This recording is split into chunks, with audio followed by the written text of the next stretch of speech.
I'm so glad that we are all here. There's going to be some folks who have been here before. Uh, we do just kind of let people trickle in as they arrive. So there'll probably be more folks joining as the session goes. But um, this is Ariel's wonderful. I think this is probably like the fourth or the fifth one now. Worth, Uh, yeah, maybe yeah, fifth. and I remember when you first told me this idea, it sounds so interesting, but I had no idea really how it would go. Uh, and it just keeps on getting better. So, and I love that you have the some of the topics that we picked ahead of time, uh, how they're announced, and it gives us time to think about them. But we've had some really intriguing topics, and this one I think is no different. Uh, so I think we generally like to stay on time, so I'm going to stop talking and let Ariel take it away. All right, thank you. Thank you, Roger, for having me, for everyone for being here, and Robin for sitting on my lap. So my name's Ariel Cascio. Some of you have met me, some of you I think we have not met yet.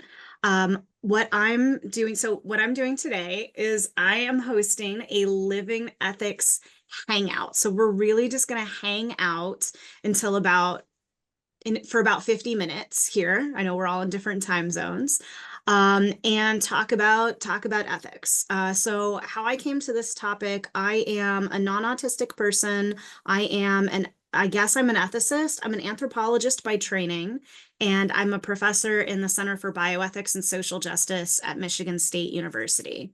And why I came up with this idea is I think it's really important that ethics is living. We call it living ethics because it has to do with our lives, but also because it's something that we live. It's not just something that's in books or lecture halls. It's something that we're living every day. And that, like all living things, ethics is growing and changing. So, with all of that, what do I mean when I say ethics? What I mean by ethics is the study of good and bad and right and wrong. So, ethical questions can be questions like, what is the good life? How do we get there? How do we achieve the good life? What do we owe each other? And just any situation where we're wondering, what should we do? And so those are the sorts of things that we talk about here in the Living Ethics Hangouts. They can be anything that you want to talk about, anything that those ideas inspire to you. And we also try to organize each one around a bit of a topic that we can think about beforehand. So today's topic is ableism in mental health care. Um, and so I want to open the floor to any thoughts that people have about that. And I will say you're welcome to have your cameras on, your cameras off, to voice out loud spontaneously, or to raise your hand if you'd like me to call on you. You're welcome to type in the chat, and I might read from that from time to time. If you want me to read it, just say read before what you type, and then I will be sure to do so. And I think we do ask that if you are not speaking, that you are muted because it creates some feedback for some folks. Um, Roger, did I miss any ground rules? Yeah, nope. All right. So, ableism and mental health care. What do you want to talk about?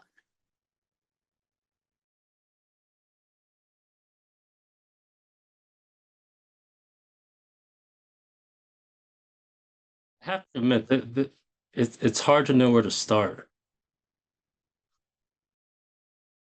So I could talk about the idea that as someone who's been masking my whole life, um, it's like people don't even realize I was just in the craft store. And when I went to pay, the woman was having trouble with her belt. And she said, I'm retarded. She used that word. And I can't get my belt to work. And I was like thinking, do I say, well, and I finally said, well, I don't even know my left from my right, and she said, oh, I know my left from my right. But she wasn't she was just using that expression, and it was kind of annoying because it's an old politically incorrect expression, but it's also so that just happened like an hour ago, you know. And I just think people can be really insensitive, and the fact that I'm somebody that struggles with things like putting on their belt and doing those basic things, I don't know, you know, it was just something that happened. I don't know if it fits the conversation. Thank you for sharing that and for getting us started. Does anyone have an immediate response? So I'll say, I think that's a good example of ableism, which is one of the, sort of an organizing idea of today's topic. If ableism is the idea that people with disabilities are less than people without disabilities, and one way that that shows up is insensitive language, and also the implication that comes with it, that somebody is less than somebody else because they are spending some time getting their belt on, right? What are some ways that go ahead. Thank you. Um, on on the topic of mental health care for neurodivergence, I have a short story and a question, leading to a question. um, Basically, it's been very hard to find neurodivergent mental health care. Trying to find a therapist in my insurance, there aren't any within my insurance that are neurodivergent themselves, or at least advertise it and provide neurodivergence sensitive, informed mental health services. So I had to go outside the health insurance, which is extremely expensive. And then I went to a friend said, well, try, she's affordable. And they advertise as having that available, but then when you do the sign-up process, there's only one question about neurodivergence, and it's not even do you require this type of therapist. I did click on it, but they matched me up with someone who is neither neurodivergent nor has ever worked with neurodivergent people. It's like it's virtually impossible. I mean, talk about ableism. It's unless you have tons of funds, you have no access. So that's my question. Why is it that we don't have? I mean, my health insurance is probably the largest one in the country, and the priciest, and still there were no people in my state licensed to neurodivergent and blah blah blah. So the question is, why is that? Why is it that neurodivergent therapists are not included in health Can I just say that's because I'm a doctor. I practice in the UK, and I'm a member of the ADI, Autistic Doctors International. And one of the most common topics, there are a lot of American autistic doctors on the WhatsApp chat group that I'm on. And I have to say, one of the most common topics on WhatsApp chat group is how disclosure of our own neurodivergence leads to ostracizing, leads to bullying, leads to having to leave their job. So at least, and it's not just limited to psychiatrists. I know the same situation is, I hear from my friends who are mental health nurses, I hear from my friends who are psychologists. It is the same situation pretty much in every Western country, and I'm limiting it to Western countries because in non-Western countries, the state of neurodiversity movement, much less neurodivergent healthcare, is very, very poor. So, I mean, I had to retire because I was pretty much told that I cannot practice psychiatry as a autistic person with ADHD. So I had to retire from the National Health Service in 2019 on ill health grounds. And now I'm doing private coaching slash therapy slash stuff. I'm just trying to help people who are in the same situation that I was, about 7 years ago. But to answer your question, first of all, people don't know what to do.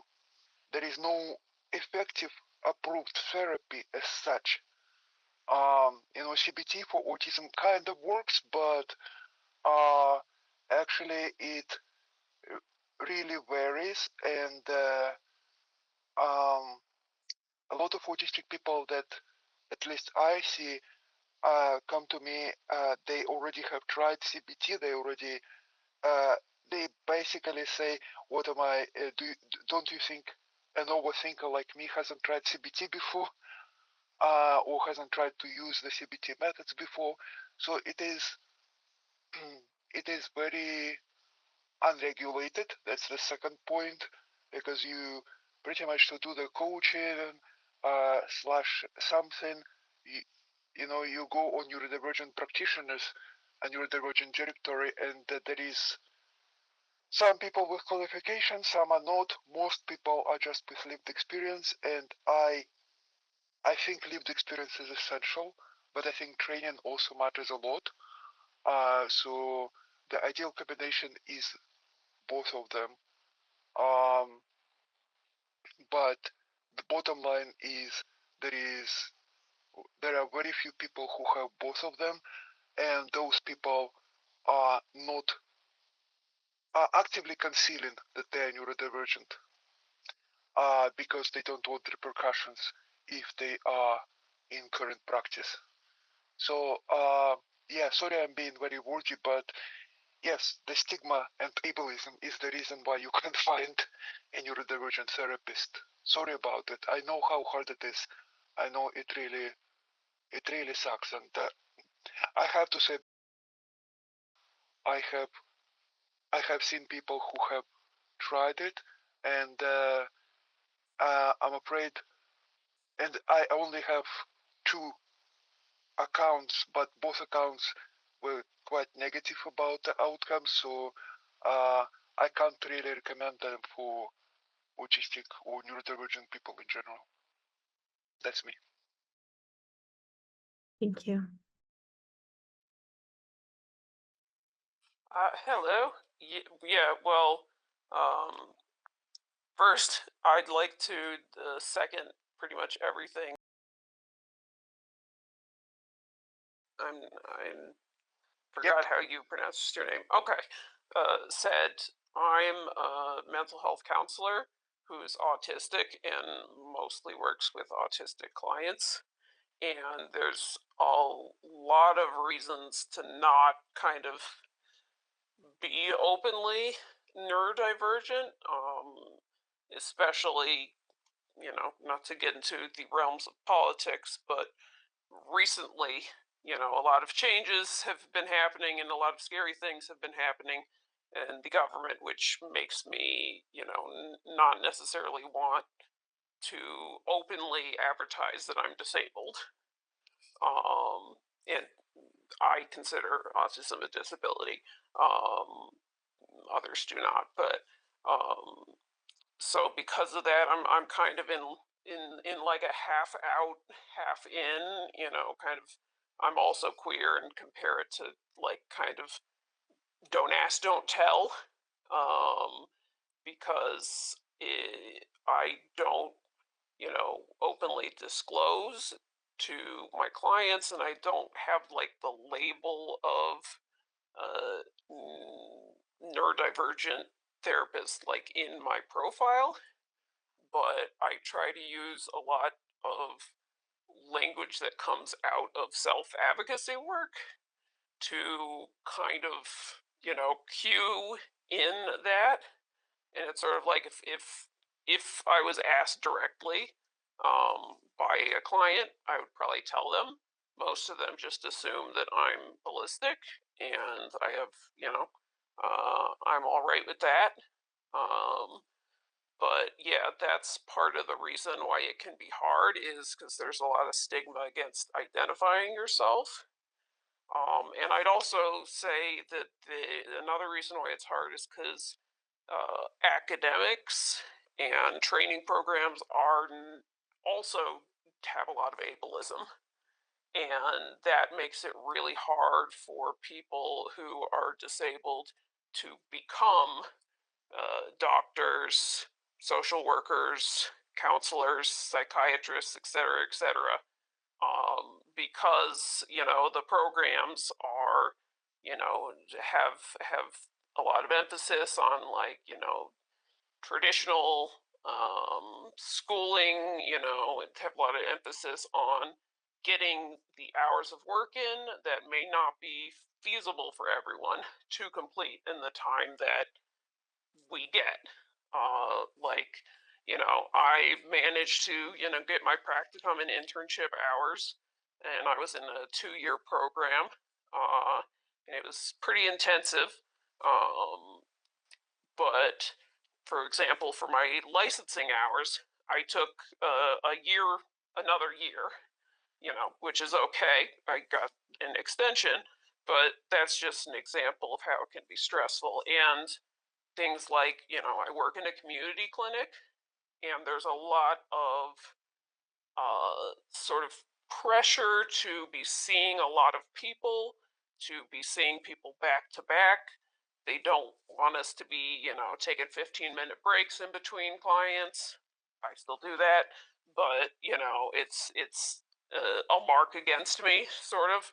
And they want you to take more people, and so that kind of workload, because I have support from other avenues, and I have some private practice patients, it's something that I can deal with, but a lot of people who are disabled are also not in a financially secure place, and they can't really keep up with the intensity of the work that some mental health clinics want people to do, especially when you're an intern, because when you're not officially licensed, because they're kind of taking a risk on you, and they have to provide you with a lot of supervision and stuff. So they want to get their money's worth, essentially. Um, so I think like because of that, that leads to a lot of people not being able to get into it in the first place when they're neurodivergent and or disabled.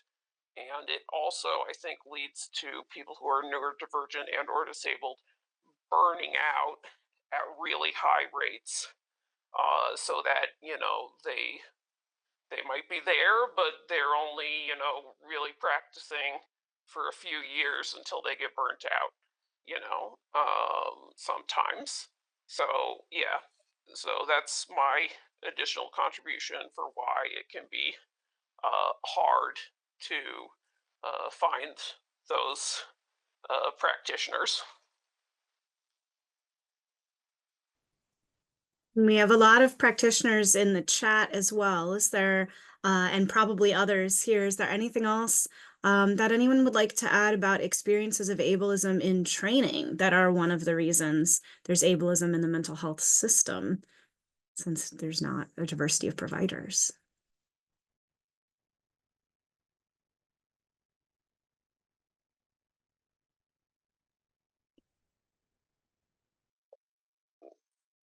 I could potentially add more if no one else is raising their hand or excited to go. Well, one of the things that was kind of tricky for me was sometimes like having classmates who were really into like traditional ABA, which I, like a lot of autistic people, consider an abusive, therapy. And to, just be there and like not be openly autistic and not be like commenting on it because I don't want to get too into it and then I get upset and emotionally dysregulated. But also, it feels like kind of, a microaggression that you just have to sort of deal with. I feel like it can also really depend on your program. Applied behavioral analysis is ABA. It's basically like using conversion therapy tools to train autistic children to not behave autistically. Yes, I have the meeting things pop up, so I answered that question. And what was I going with? Oh, I think it depends a lot on your program too. Like, I think I had a pretty good program where it was okay for people to share their personal stuff, to, to show their emotions, but that's not kind of accepted in uh, every program. And academia can be very kind of punishing for people that can't perform work consistently and on a deadline. And also I think sometimes things can just be confusing because of like requirements being ambiguous. Oh, and there's trying to get practicums and internships, which is kind of, you end up job interviewing. And it feels like a lot of times, autistic people are kind of like nerfed right out of the gate with interviews because, people maybe, feel like we're a little weird just on the face of it, which I think, can lead to people, feeling like you're not a good fit when maybe you are a good fit. And so that can keep people out. And also, with getting internships and practicums, I have a friend also autistic, training to be a mental health counselor and going through this, so that's why it's on my mind. There's so much cold calling people, and it is like, for my particular brand of autism, that's a tough thing, and it takes a lot of mental energy and emotional energy that it doesn't necessarily take other people. So I was kind of lucky with my programs, but it is, something that is difficult, and it's also difficult because you don't feel like you can come out necessarily.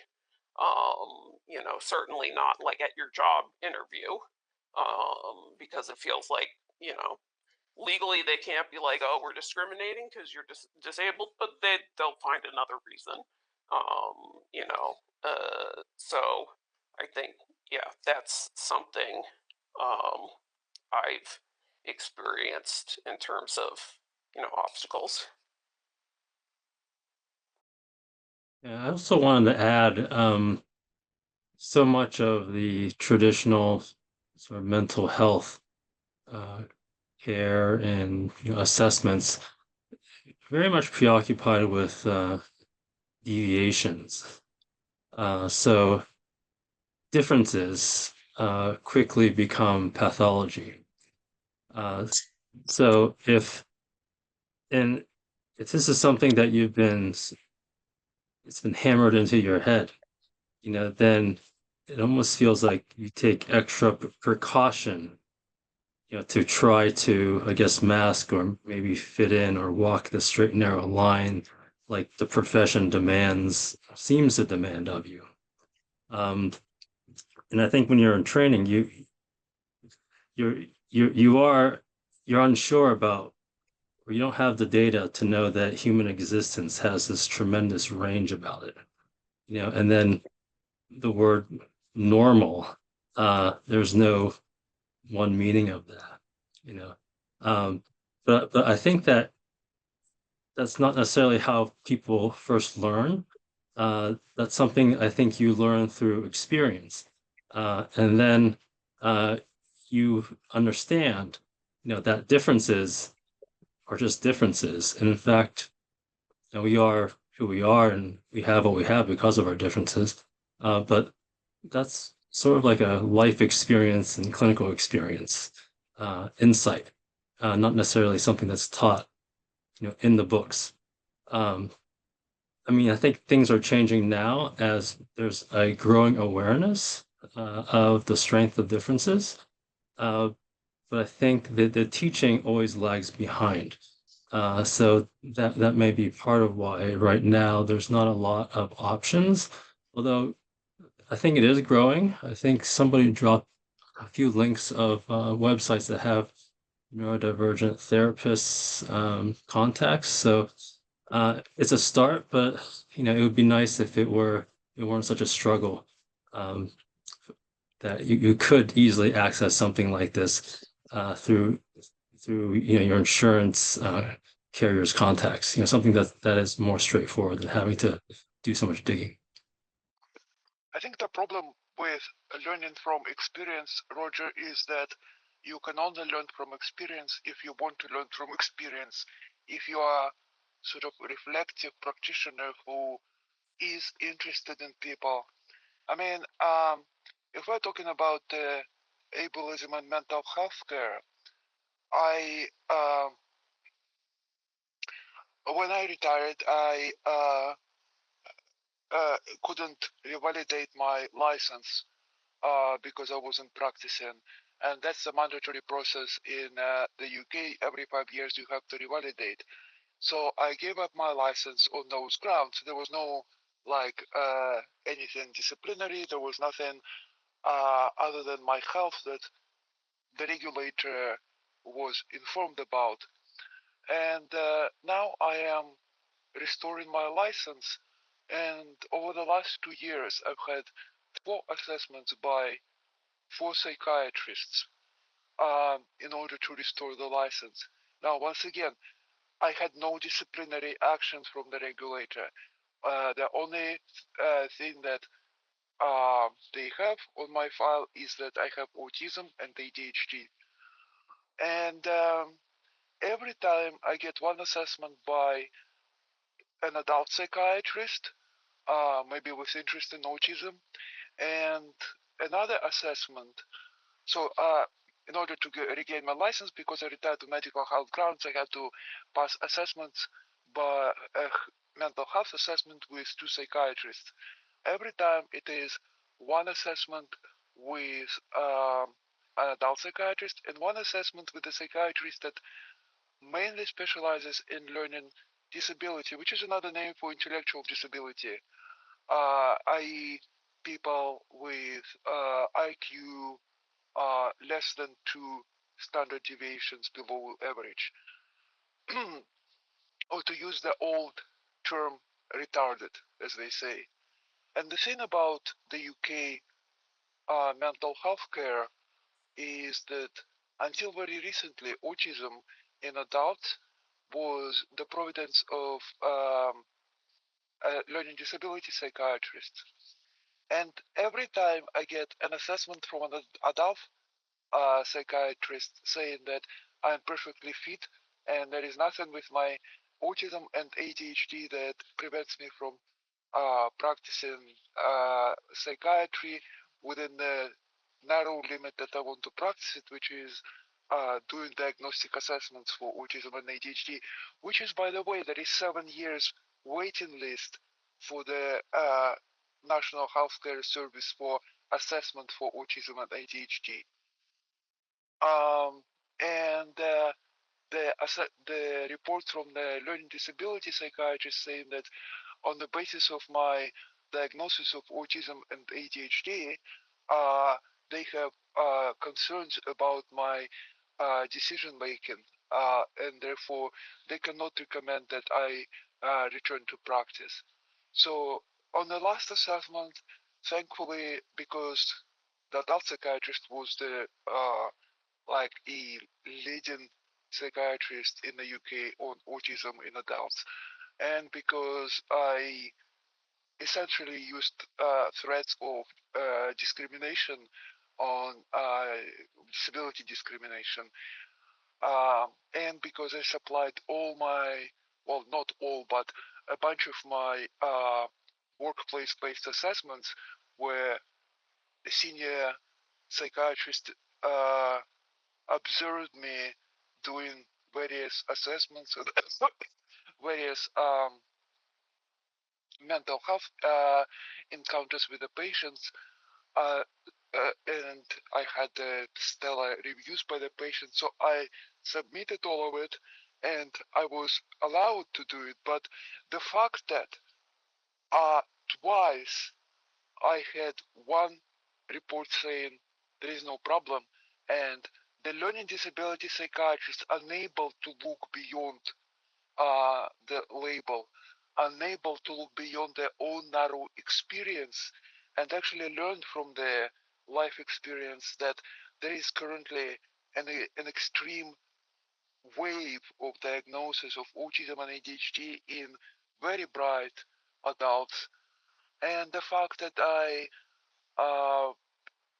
started medical school when I was 14, so clearly I'm not on the left side of the IQ curve. But it was so insulting to read the report where they essentially, when I shared some of my achievements, they questioned the veracity of them based on the fact that that's not possible to do that, especially with autism and ADHD.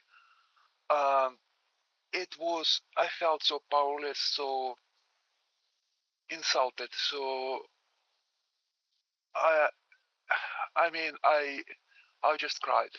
I, I can't have another word. I just cried, and it was really, really hard to cope with.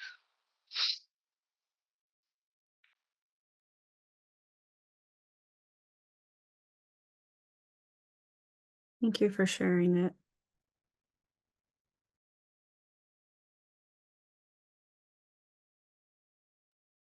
I've already talked a bunch, so go first.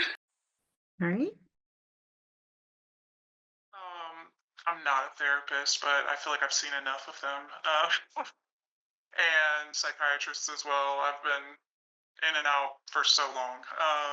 And I feel like what I've come across a lot,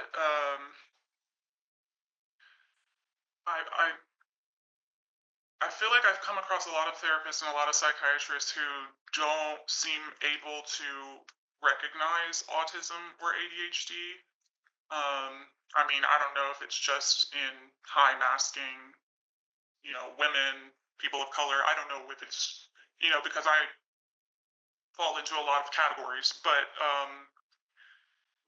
I saw so many therapists and so many psychiatrists, and it's like nobody could ever pick out what was going on, and I ended up having to essentially do my own work and do my own research, and thank goodness I was capable of doing that.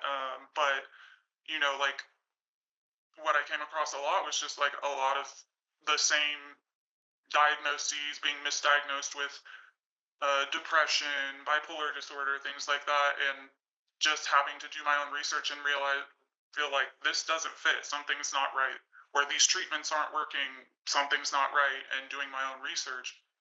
So, I mean, I've never been to school for these things, but what I feel like I keep coming across is like that it's not really, doesn't seem like either they're being taught a very stereotypical view of what autism and ADHD looks like, as far as like what my nephew is a 5-year-old little white boy, so he very much shows autism and ADHD as you would expect if you were to read most of what's out there. So I don't know what exactly is being taught, and I'm sure it varies depending on program, but pretty much everybody I ran across, it just seemed like that never even crossed their mind that I could be autistic or have ADHD. I had to advocate for my own ADHD testing, and got my ADHD diagnosis. And then after that, I got treated for ADHD.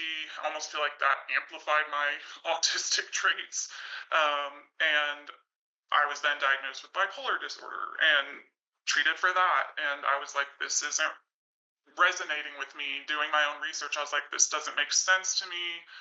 And I, kept researching and doing my own research. And when I came across autism, it was like nothing had ever made more sense in my entire life. And I stopped taking the medications that they gave me for bipolar disorder because I didn't need them, and I have not needed them. But I have yet to attempt to seek a diagnosis for autism because it's like infuriating to me that I would need the people who couldn't figure it out for me to validate this diagnosis. Like, also, I don't, like, you couldn't pick it out before, you didn't even recognize what was going on with me before. Like, I don't have any faith that you would be able to do so now. So I haven't had I don't have any intention of seeking a diagnosis at this point. But that's pretty much what I've come across is like, I mean, I've seen a lot of different therapists and psychiatrists, and not one of them ever suggested it, ever brought it up. It was just like, and I feel like a lot of women probably experience like, oh, you're just depressed. You're depressed. Like, it's depression is always the depression, anxiety, and then you kind of have to advocate for yourself and like tell them, and then they kind of look at you like you're crazy, like you just want the fun ADHD drugs or something. Like, that's what I've experienced. I don't know if anybody can relate to that, but yeah, I don't know exactly what all is taught in programs. And then I also feel like like was mentioned before, like looking for a therapist.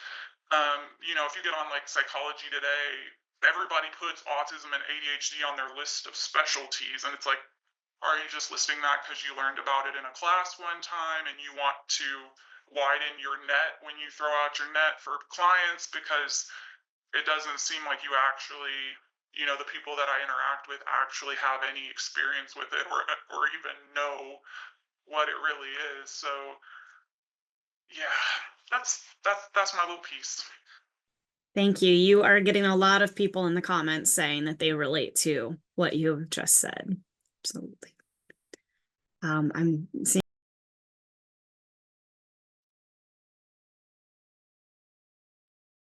Yeah.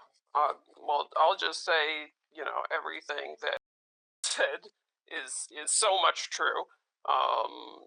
From my own personal self, I was in therapy a lot, and I was the person that ended up diagnosing myself eventually. And I think a lot of it is because the teaching of autism is sort of the teaching of how it appears in children, especially.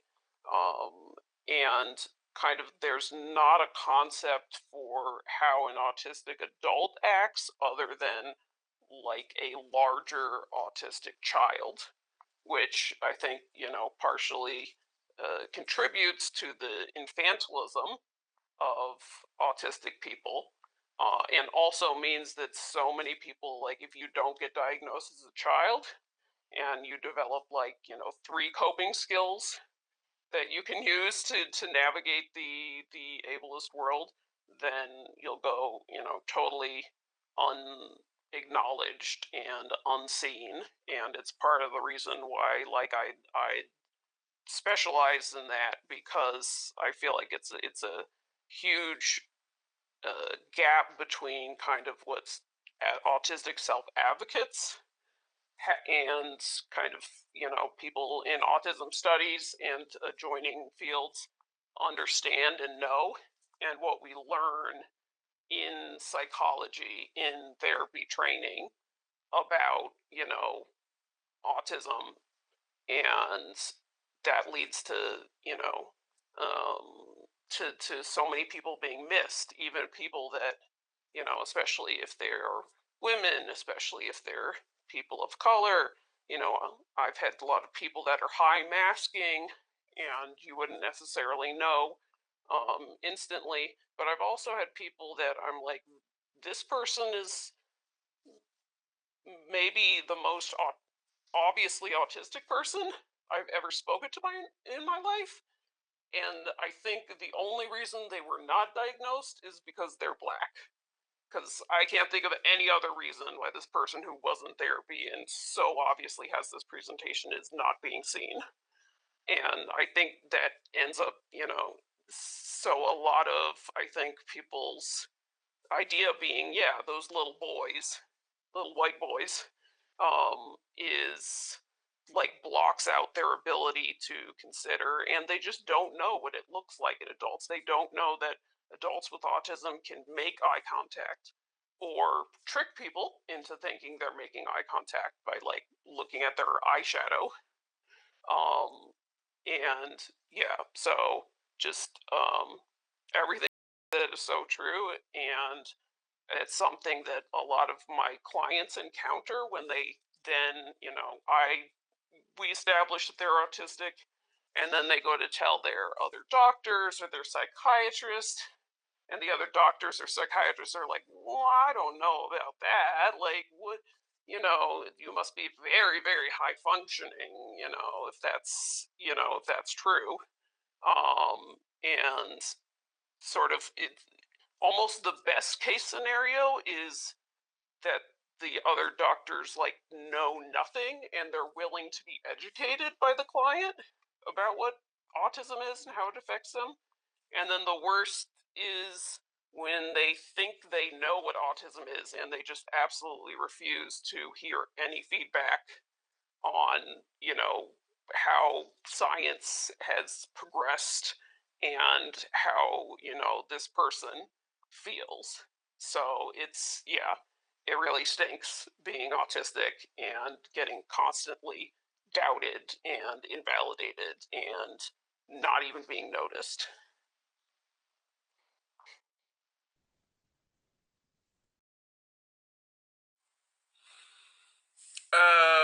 Very similar stuff. I'm a therapist, psychoanalytic child psychotherapist in the UK. Did work for the National Health Service until, well, not long ago. And but so yeah, there's lots of things I could talk about. I could talk about that. I guess one of the things that really strikes me is the ableism involved in, there is this lack of recognition of autism because it seems that yes, there's this idea of the little white boy, but it's all around behavior. So it's what autism looks like. There is an idea implicit in that there's a lack of subjectivity in autistic people, that autistic people don't have rich inner worlds, and so there isn't an interest in how autistic people think. So I think a lot of these professionals, when they come across an autistic person, they don't recognize it because they don't have sufficient understanding in what autistic thinking looks like. And that in itself is an ableist. It's not accidental, is it? It's not just that they don't know. It's that there isn't a curiosity in autistic people, because I think there's this idea that we lack a rich imagination, we don't have an inner world, we don't really, it's all very much based on observable behavior. So I think, yeah, thinking about ableism, I think it's very much, that is really, really part of the picture. I mean, I share the experience of and sorry, your name's not Derek, the other person who spoke of figuring it out for myself. I went into psychoanalytic psychotherapy partly because I didn't understand other people. I didn't understand myself.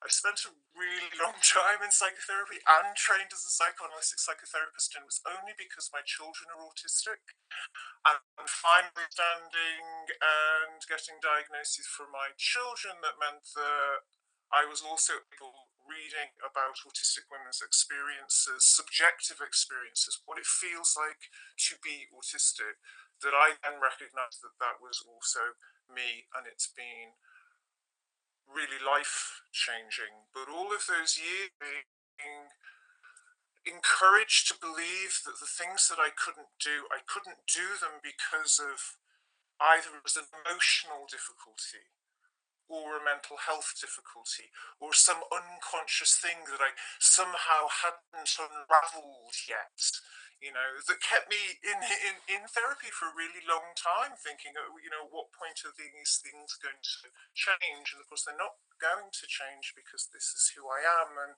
there are certain things that I can't do or I can't do without support, not because I have an emotional block, but because my neurology, my physiology, my biology, my relationship with the world, very, very complex world that we all live in, it means that there are certain things I just can't do, or I can't sustain them, even if one day I might do it brilliantly, I won't be able to do necessarily for the rest of the week or the rest of the month or the rest of the year.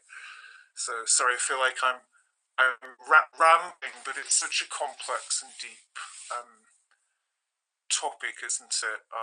I guess I'll sum up with this idea and kind of going back, I suppose, that I think the lack of curiosity from professionals, the arrogance, and I'm also a professional, but that I make a huge effort now to be as curious as I possibly can be, and to not make assumptions, and to be really open to not knowing,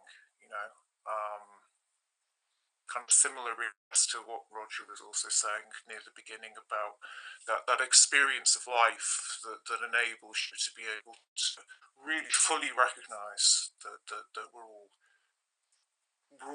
different, and that's what makes humanity. Yeah, it's not really there in our mental health services, either private or public health service. We're here for it. Thank you.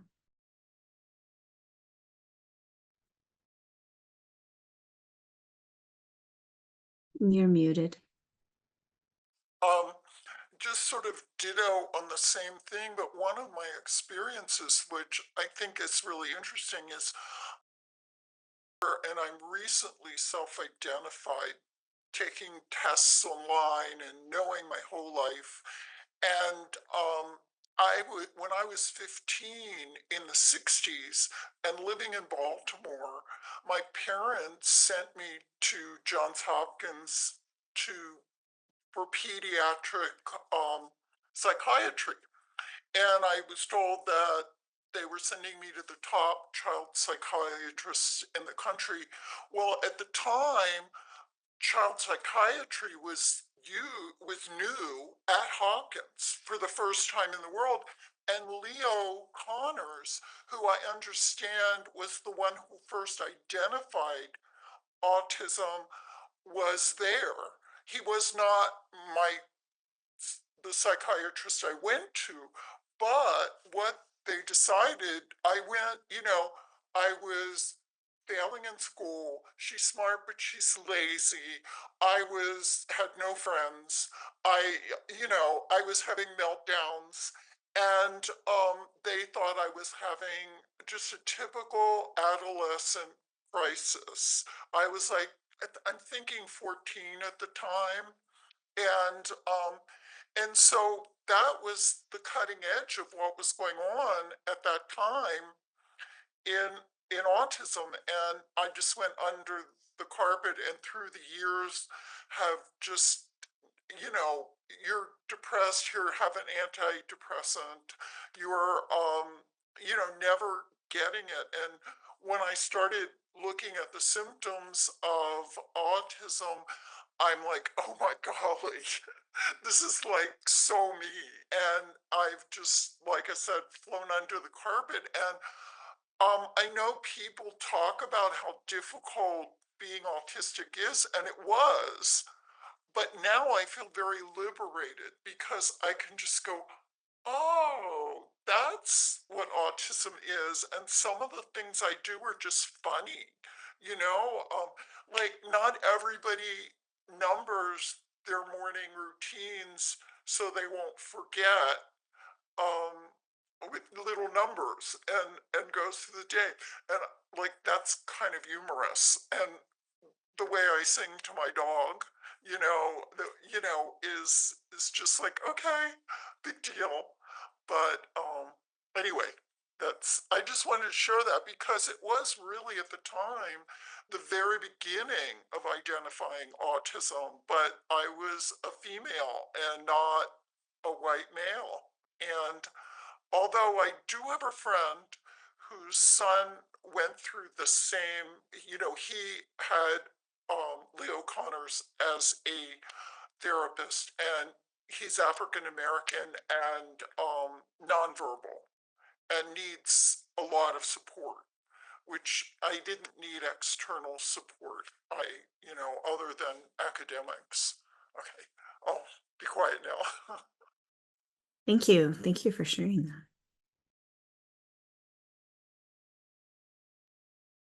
Thank you. And I just wanted to say thank you to everybody who's shared all their experiences. I've been learning a lot. I was particularly interested in the topic of ableism because while I've known for a long time what it meant intellectually, I didn't have a lot of practical thought or examples. And so lately people have been presenting on that, and I've been thinking about it, and I can look back at my own life and see things that fit that category. So it's still just something I'm learning about. And my other comment has to do with therapy. I'm not a therapist. I've just finished 4 years of working with a non neurodivergent therapist, and am now working with someone who is a neurodivergent therapist but does consulting for autistic people who are sort of done with therapy but have autistic issues that they're trying to work with. And it's I live in basically a small town, fairly conservative area. There's only X number of therapists around. The person who commented about how you look on Psychology Today, everybody says they autism and ADHD and all of this. And I am, will admit it, absolutely privileged by luck. I happened to get referred to someone who was just not your average run-of-the-mill non-neurodivergent therapist. And in the process, I've learned some things about how if I had to go find another one, what I would do, what kind of questions I would ask, given that we're not going to change the system anytime soon, even no matter how hard we keep working on it, but that I have these sort of ideas about practically how someone might be able to help themselves look for a, a, a person they could work with.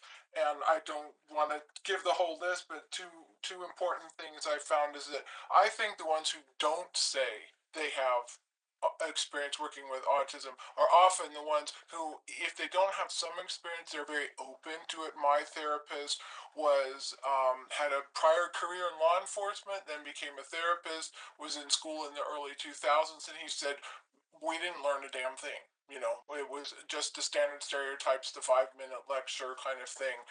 But because of who he was as a person, because he comes from a Rogerian position and is also an existential therapist, he had a certain kind of openness to working with me on it, confirmed my self-diagnosis, and also someone mentioned about being diagnosed with social anxiety disorder. He said, I've had 4 or 5 late diagnosed women clients, and he said, well, the ones who did want to go to the university for the testing, they would come back being told they had social anxiety disorder. And he said, I know they don't. We knew they didn't, but all that did was make them unsure of what was going on. So anyway, the one other thing that I learned in this process is, and this was confirmed by the neurodivergent therapist that I consult with, is that existential psychotherapy often works really well for artistic people. So if you saw that in somebody's list of specialties, or you ask questions about that's success. And I think it has to do with the transparency thing. I've seen research saying that autistic people work better with more transparent therapy practitioners. So anyway, I don't know what that helps, but I think it would be great if we could collect some of the practical experiences that might help people who had to go out and look for somebody on their own. But thank you. Thank you. That was a prompt I was going to throw out if our conversation had ever lulled, and I'm glad that it didn't. But still, what are those cues? How do you know someone might be a good therapist? Oh, hi, thank you. I just had a funny, well, not funny, funny, sad anecdote based on something. Real quick, I was a pre-med at university, and as a pre-med, as an undergrad, I was able to take a class at the medical school in psychiatry and behavioral sciences. And one of the instructors, one of their psychiatrists, in a class said that a perfect example of someone whose IQ had dropped was someone who was a former student there, who had dropped out of medical school and was working in a factory doing something with boxes, like packing boxes or something like that. And immediately, at the time, I didn't know I was autistic, and at the time, I didn't really know anything about autism. And yet, as soon as he said that, I said, wow, this therapist has no clue. That's no indication of a lowering of IQ. That what he's saying is so like ableist. I didn't even have the word ableist. I just knew that it's the viewpoint of a normative white privileged white male that has no understanding about different experiences and how somebody could burn out and be like, okay, this is what I want. And I thought of it when I spoke, but also wrote something in the chat talking about how she burned out in her profession and ended up in a supermarket for 4 years now. It's such a typical experience. You burn out, and easily explains what his psychiatrist called a drop in IQ. How ignorant. And this was at medical school, so it's like, this is the profession. So fascinating. I know we're not here to talk necessarily about specific things, but right, like has such this history with Leo Connor, and also is very much the model for how like medical education runs in North America. Is like if they did it in like the 60s and 70s, that's like why we make students do the things that we make them do now, which can also structurally reinforce some of these ableist ideas. Oh yeah, I could go on a whole separate thing about like the importance of in the history of like US and North and Canadian medical education. I had seen hands up for, but then up and down and up and down. Did either of you have anything else that you wanted to add before we wrap up? Or are they what we call legacy hands? Mine was a legacy hand, so I've got nothing. It's a legacy hand. Legacy hand. But I can also add some more things out that are very difficult. But I became an I did an internship in occupational therapy, and it was the same thing, and I didn't know I had autism, and I used to joke that I knew every kind of closet where I could go and collapse. but yeah, they whatever. That was a legacy hand. I don't have anything else to say. It's great. Thank you. Kind of a shift in topics, but I mentioned this in the chat. I feel like another example of ableism in the mental health community can be the assessments and the specific like questions and items on the assessments, because I often find that I have to like do additional explaining to get an accurate answer. Like with my clients, for example, I've read, I haven't had this experience, but I've read about autistic people that, they are at the hospital and someone asks them, like, okay, if you go home, uh, how likely is it, that you'll hurt yourself? And what the kind of secret holistic code question, what that means is if you go home, how likely are you to kill yourself?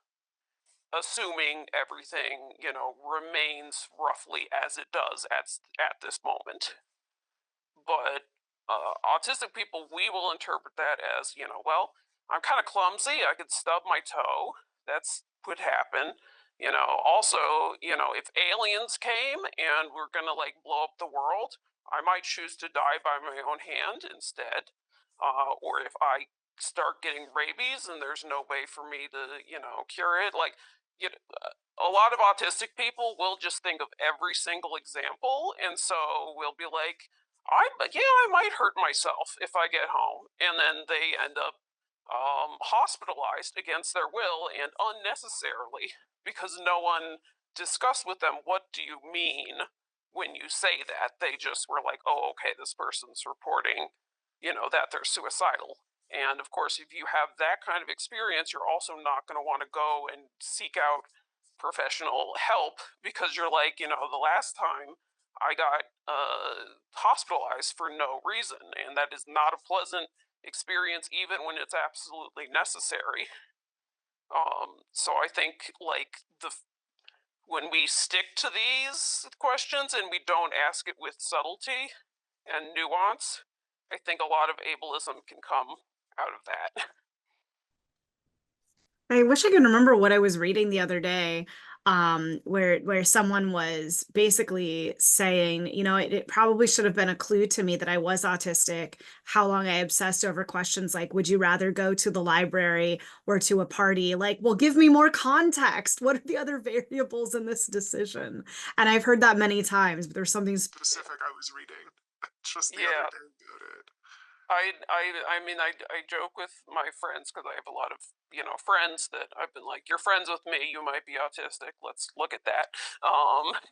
Who I give the autism quiz, and I'm like, if they come back to me within a few like seconds, and they're like, okay, but it depends. Like, what does this question mean? What does that question mean? What does or if I ask them about their answer and they get into a convoluted, like, for one person I talked to, they were like, well, it asks, do I like going to parties? And I've gone to like 2 parties that was just people in my PhD programs, and it was just about an hour, and there were no like big lights, and it was just chit chatting about like molecules and physics and stuff, and that was pretty good. So I guess I should say that I kind of like going to parties. And I was like, no, no, no, no.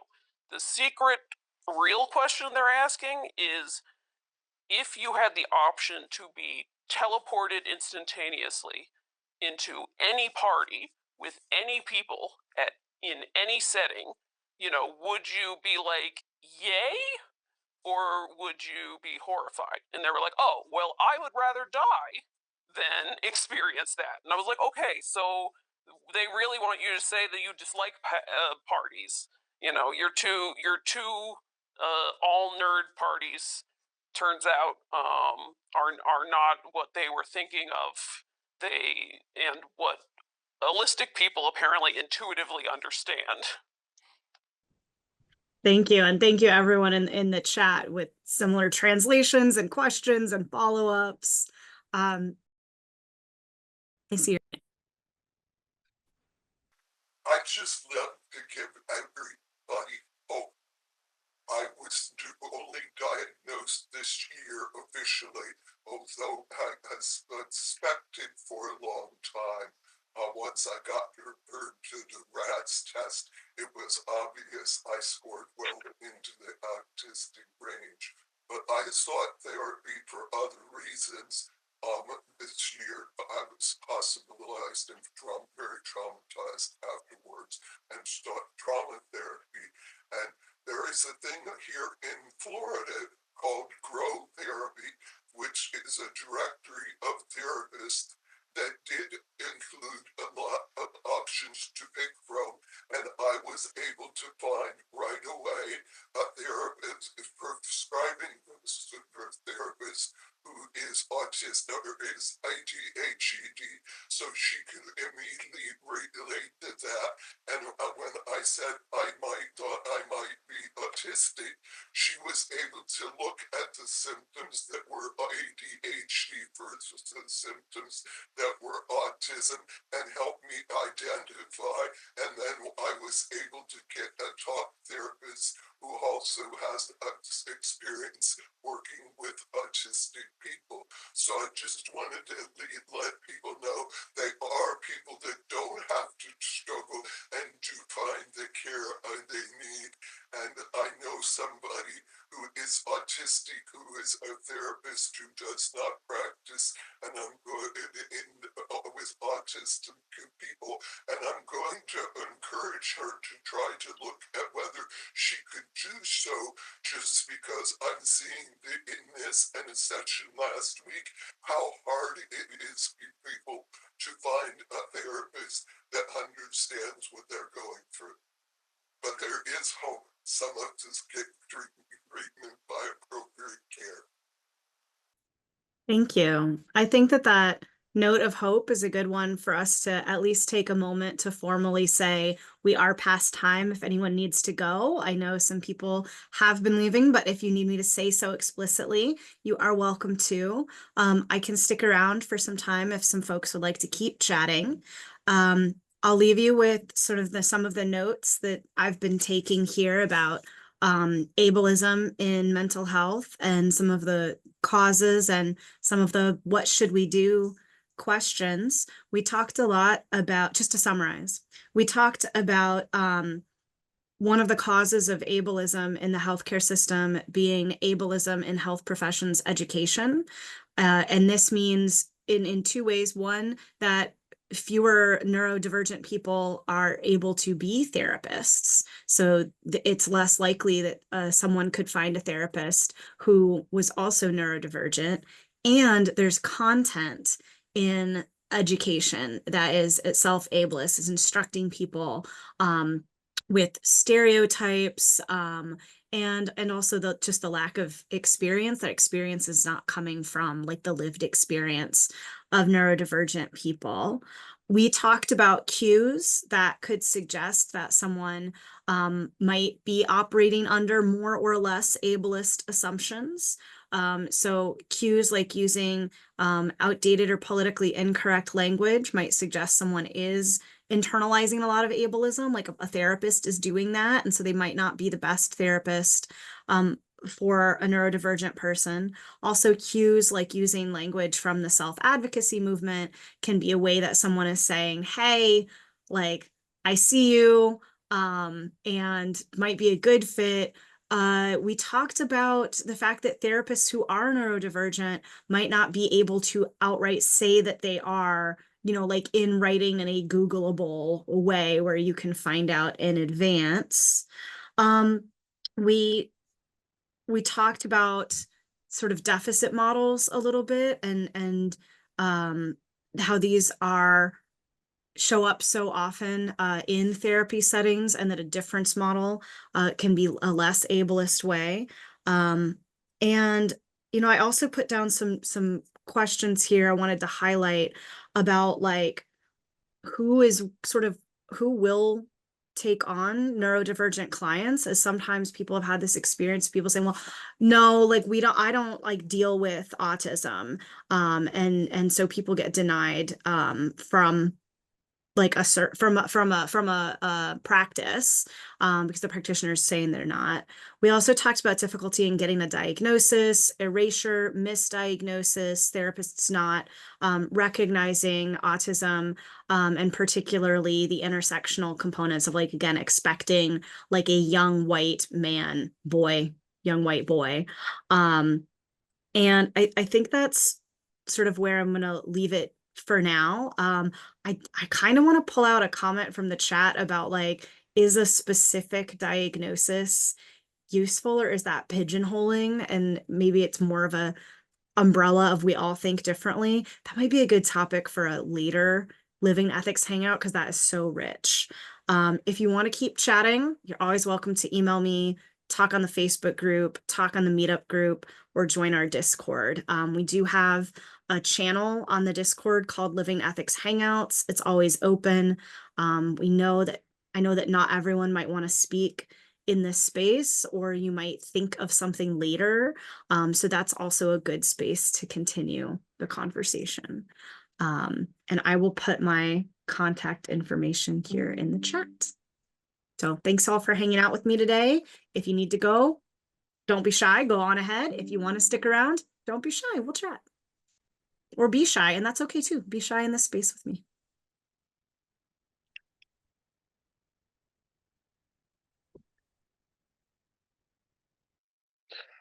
Thank you, Ariel. I'm afraid I have to go. So, but it was really good chatting with all of you, and thank you for the opportunity to share my personal experiences. I really appreciate it. It's always fantastic to talk to you. Thank you for being with me today. Goodbye. Bye.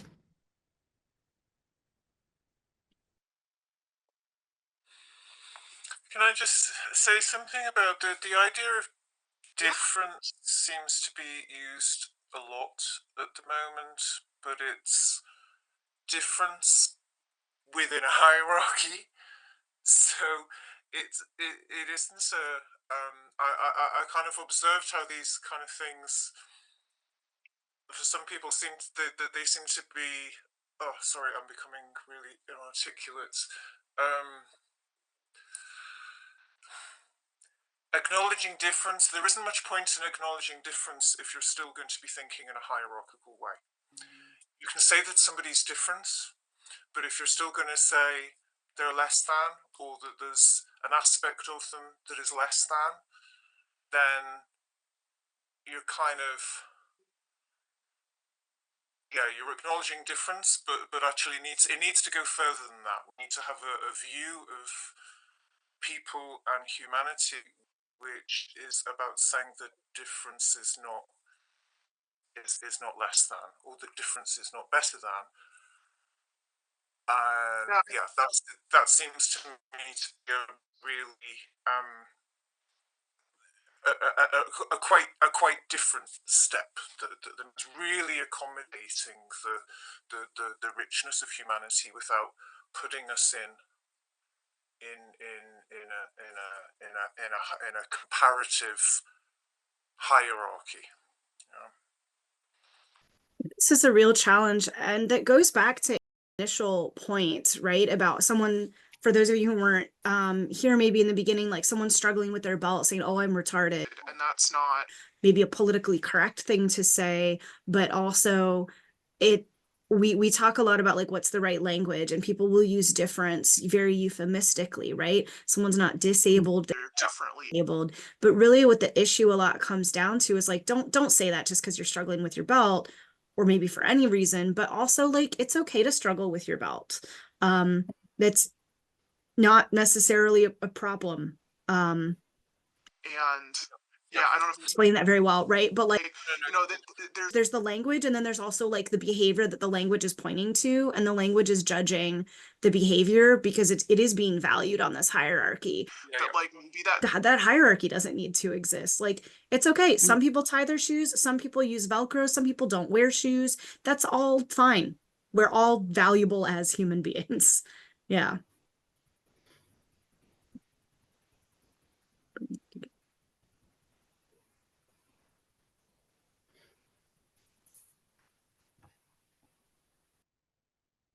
You know, those are all my thoughts for the moment. But I appreciate y'all thinking with me. I wanted to make a comment about the Discord channel because I only discovered Discord because of Casey stuff, and so I'm on a couple of things that are people are related to that, and it's kind of my community. Like I said, I live in a small town. It wouldn't really be safe to go out and wave in the street and say, "Oh, I'm autistic. You want to get together?" And so I've found Though, but yeah. it's I think that people are out there, but a lot of us don't really feel very safe because of the political conservativeness and the public statements of people in the town and what have you. It's never been. I've never been in groups of autistic people. I knew one autistic person for 13 years, and that was it. And that was how I came to sort of initially figure that was me. But it's been really nice to have these couple different groups of all autistic people, all different kinds of people doing all different kinds of things, and sometimes we talk a whole bunch about something, and then nobody talks about anything for 3 days. But it's just everybody knows, okay, the people out there are doing their thing. If they have something to say, they will. If they don't, they won't, and it's all good. No judgment or anything. I kind of would love it if people wanted to talk more about stuff like, especially from this group, to carry on some of these conversations or add to them or think about things or draw other people into them. Hey, we talked about this, but somebody couldn't make it, and so they see that we're talking about. I just think that would be a great thing. I would love to see that. So I keep hoping that more people will get interested in the Discord chatting. I encourage it. I'm often on the Discord. I just had like my whole computer, I don't know, break and have to get re-imaged. And so I've been gone from the Discord for 2 weeks because I just realized today when I went to log in, I was like, oh, I don't even have that app anymore on my work computer. I don't know how I gotta like do the whole setup again. But normally I'm on the Discord during my work day. And I also really only joined because of this group, and I found it really useful. Just like people pop in and say stuff and share stuff, and it's been a good way for me to keep up. I think we had started it because people were saying it's too many emails, you know. And I do have a lot of emails, and somehow this, like, for me is working. I think for other people it's not working, and it's like now it's another app. So some people are like still, you know, on emails or on Facebook or Meetup. But we've got some choices, and I if anyone's wondering if anyone really is on the Discord, I would say like, yeah, there's some of us there. And it is, like you said, it's no judgment. Like if you're like, I suddenly like would like to info dump all of this stuff, awesome. The fact that no one's done that yet today doesn't mean we don't welcome that. I think, I mean, it's not my Discord, like I can't speak for it, but like I would say like sometimes, yeah, sometimes it's really active for a moment of time, and then sometimes it's really quiet for a moment of time, and like that's not trying to communicate any secret message. It's just how it happens. Is my take. I don't know, Roger, you have anything to add? Did you initiate I agree. the Discord? Are you the Discord initiator? Did you initiate the Discord? Yeah. So we actually had a Discord even before we like years ago we had one, and it wasn't nearly as active as the one that we have right now. So there was a previous one, and this is sort of the second generation. The biggest difference is the group has become so topic based, and there's just lots of great ideas, lots of great discussion that happens, and it's getting a critical mass of folks who are interested in these sort of connecting around ideas. I think is what's making it work. But kind of what someone else was saying, and I think what you're saying, Ariel, is that yeah, it's sort of a hybrid of different kinds of communication. Like you don't have to be. It's great if you're an asynchronous kind of person. You can connect when you're ready to, when you want to, when you feel like it. You can say what you want. Not everybody has to see what you're saying or need to read it. I know one of the issues with the email was that people were finding them kind of intrusive, but Discord, you can either read it or no, you know? So it's very permissive, you know, and people are very respectful. And it's an alternative to, I mean, to me, I think it's a little better than some of the Facebook stuff. There's a definitely a different vibe. But since Discord, you have the option of different channels, you know, you don't necessarily get sort of inundated with things that you don't really want to look at, or you're not that interested in, because things show up within different channels within a Discord server.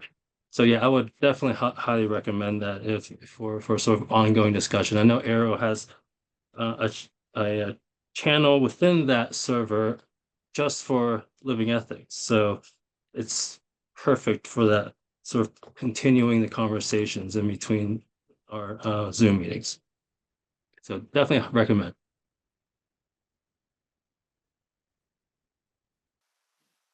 Bye, everybody. I'm leaving. All right, everyone. Well, thank you all very much. And, we'll, once we've figured out the topic and date for the next one, we will be posting it on our different platforms. So, Yes. everyone, Sounds have a good. great week. Thanks, Ariel.